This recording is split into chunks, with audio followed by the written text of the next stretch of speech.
Welcome back to Human Services Stories, Management, Customer, and Staff Voices. I'm Clinton Lewis, and this is episode 3. When your work is misunderstood by your family.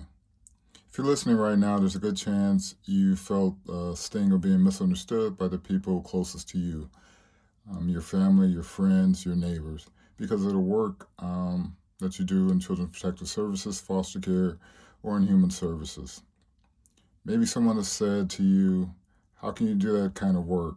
Or, isn't that awful? Or even, you're not the same person anymore. In this episode, we're going to talk about that experience.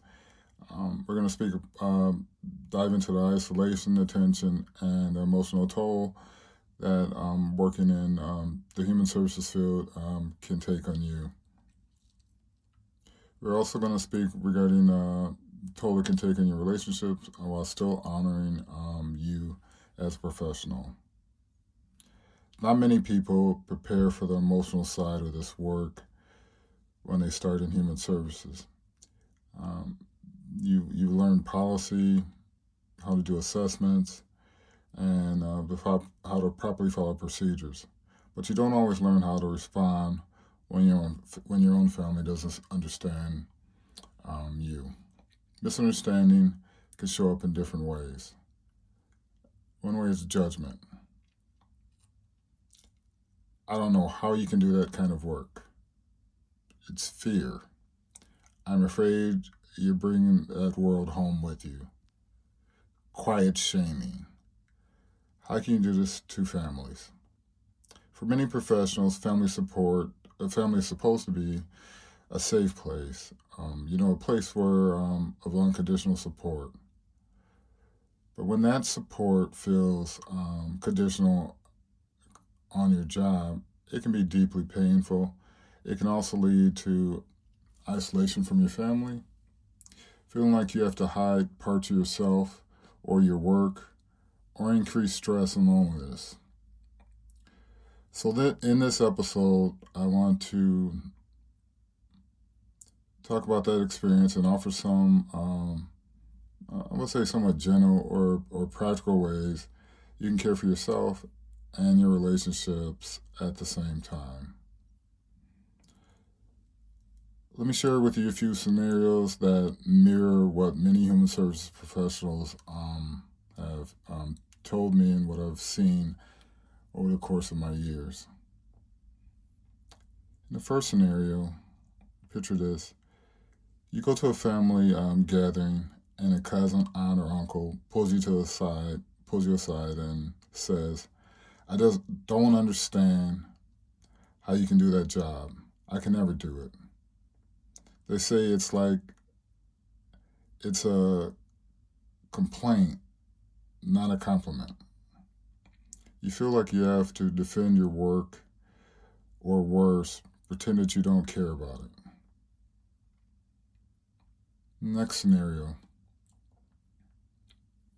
A partner or family member says, I worry you're becoming too cold, or you're not the same anymore. They may be trying to protect you, but it can feel like an attack. Basically attacking your identity. In the third scenario, and bear with me, these are short, you notice that the family members avoid certain topics around you. They stop asking you about your work or change the subject when you mention it. Over time, you feel like your family doesn't truly know who you are anymore. None of these scenarios are rare. They're part of an emotional landscape of working in a field like CPS, foster care, or human services. What matters is how we respond,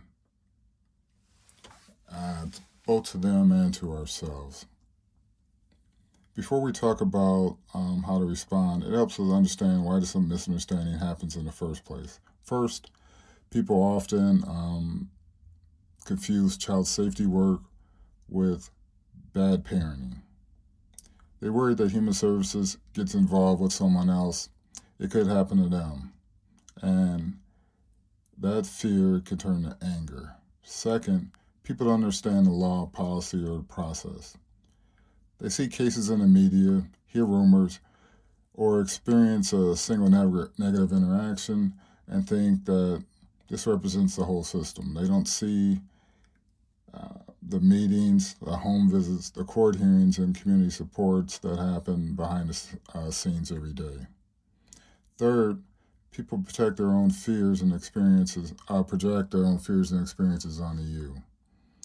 If someone has a history of CPS, foster care, or child welfare related trauma, they may feel triggered by your role or even that you're part of their story. Finally, you may not feel safe sharing details of your work. Confidentiality, liability, and ethics often require you to keep your cases private. When you can't explain fully, people fill in the gaps with their own stories and their own assumptions. So, what can you do when your family doesn't understand, or worse, judges the work that you do every day? First, decide how much you want to educate. Remember, you don't owe anyone a full explanation of your job, but you can choose to share a few key details in simple language. For example, you can say, I work in human services because I want to protect children and support families. Or I follow the law and work with courts, schools, and community providers to support families. You can share this in a calm, clear way and then stop. If you keep pushing, you can say, this is the basics. I can't share more details, but I'm here to support you in other ways. Second, set boundaries around the conversations you have with people.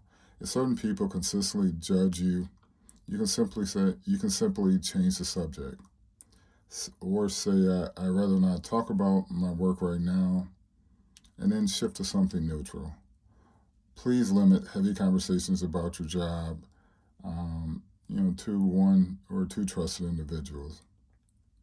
Boundaries aren't rude, so remember, they're a way of caring for your mental health. And third, find your chosen family. Your real family may not be able to understand your work, and that's okay. You can still build your own community, which consists of colleagues and mentors who get the work, support groups, professional networks, or faith communities. Friends who accept all of you, including your job.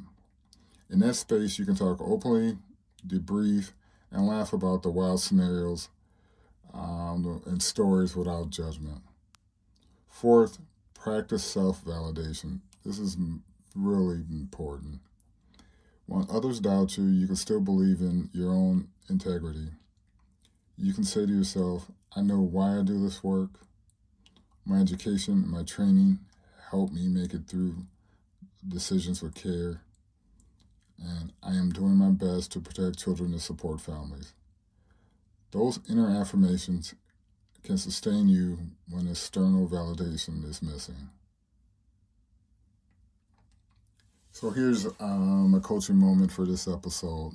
A simple family conversation plan. If you feel comfortable, I invite you to write down one or two family members you like to talk with, or one situation you've experienced. Draft a short, clear statement about your work. And here's an example. I work in human services because I want to protect children and support families.